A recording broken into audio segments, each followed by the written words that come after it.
Now next topic is Galleazi fracture dislocation. So Galleazi fracture dislocation, what is Galleazi fracture dislocation? You can see this is distal one third of radius fracture. You can see this is radius fracture and this is distal one third part.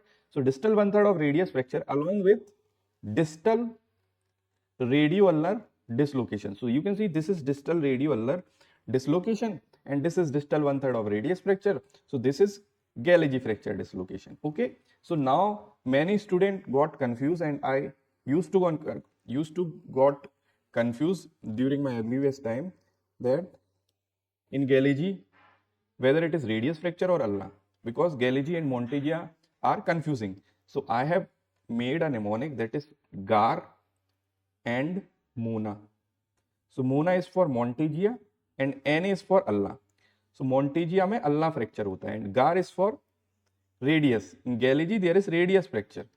Okay. So just remember the mnemonic MONA and GAR. So you can see this is Galleazi fracture dislocation. Okay. Now you will find the piano key sign. So what is piano key sign?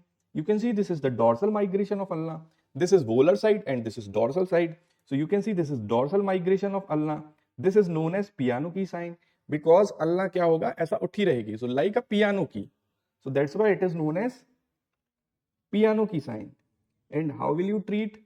So obviously this is the fracture and you can't do nailing because after nailing it is dorsal migration of ulna is still persist. So that's why we go for ORF and plating. So what is ORF and plating? Open reduction. We give incision on the volar side of radius. Then after reaching at the fracture site, we reduce the both fragment proximal and distal with the help of bone holding. Then we apply a plate over it. So you can see this is ORF and plating. Okay. And it is a fracture of necessity. Why it is a fracture of necessity? Because if you will not manage this fracture by operative fixation, then this dorsal migration of ulna will be there for his lifetime and you won't be able to use the wrist joint or there will be a deformity in wrist joint. That's why it is a fracture of necessity. You have to operate. You can't manage this fracture conservatively. Okay. This, if you manage this fracture conservatively, there will be malunion in the radius and there will be dorsal migration of ulna that will restrict the movement of wrist joint. Okay. So that's why Galleazi fracture dislocation is fracture of necessity.